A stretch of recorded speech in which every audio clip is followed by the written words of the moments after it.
Kari Lake with us tonight. Good to have you on. They're getting really riled up about Piggy and about Mary Bruce in the Oval Office. The context, though, matters, doesn't it? It sure does. I mean, President Trump is like the guy at home yelling at his TV set when he hears these ridiculous reporters. They're not even reporters. They're propagandists. They're lie spreaders. There's not enough disdain that you can muster up for the members of the fake news that have lied to us nonstop for years, dividing our country, trying to tear down this president. But I thought what was interesting was something that I've been saying for a long time. It's not the stories they're telling, it's the stories they're leaving out. And the media threw a fit in Trump's first administration when he wanted to expand the number of reporters coming in to make room for more of the independent-minded reporters. And the fake news media went nuts because they know that if they can control the questions that are being asked, they control the narrative. If the only questions being asked are about Epstein and about whatever they're pushing out, then that is what everyone is covering. Now we have an opportunity with President Trump and the second administration bringing all these new reporters in who are actually asking questions that the American people want asked. And we're getting a much wider variety of stories. I agree with President Trump what he said. I didn't find it harsh enough. He could have used even more harsh words for these absolutely objectionable human beings who've done a terrible job and have divided our country. And people at home don't, like I said, you never see the other side of it when he lashes out. You never see the obnoxious reporter screaming at you, interrupting everybody else to try and get an insulting question. And you don't know what it's like to deal with that press corps day in and day out, giving them all this access. And then all they want to do is humiliate and mock you and insult you and ask you questions that are negative toward what you're trying to do. I mean, that is taxing on somebody.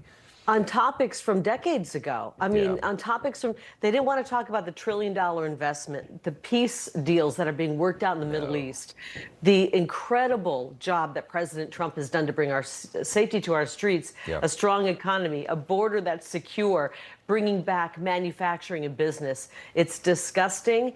And I can't wait to see each and every one of them eventually fired because they will continue to push away viewers until nobody's watching. I want to show a funny little video from Jake Tapper, who's furious over Trump calling for NBC to fire the late night host Seth Meyers, whose show is basically a knockoff of Kimmel or Colbert. It's nonstop attacking Trump on everything you can think of. It's a very bad show, very late on NBC. Take a listen to this from Tapper. And demanded that NBC fire Seth Meyers immediately.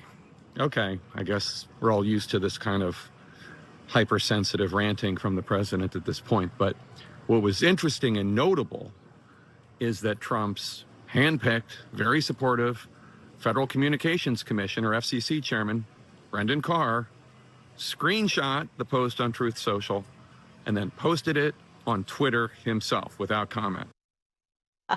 So imagine if every single federally broadcasted network spent all day acting as opposition to a Democrat president that Jake Tapper had voted for, in unison condemning and mocking every single thing that president did, the guy that Tapper voted for.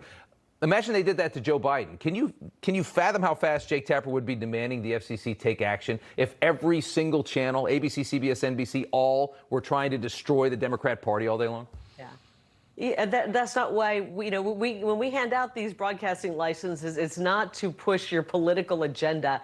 It's to actually inform the public and do a good job of it. And they're not doing that. Yeah. But one thing I noticed there, you just showed Terry Moran.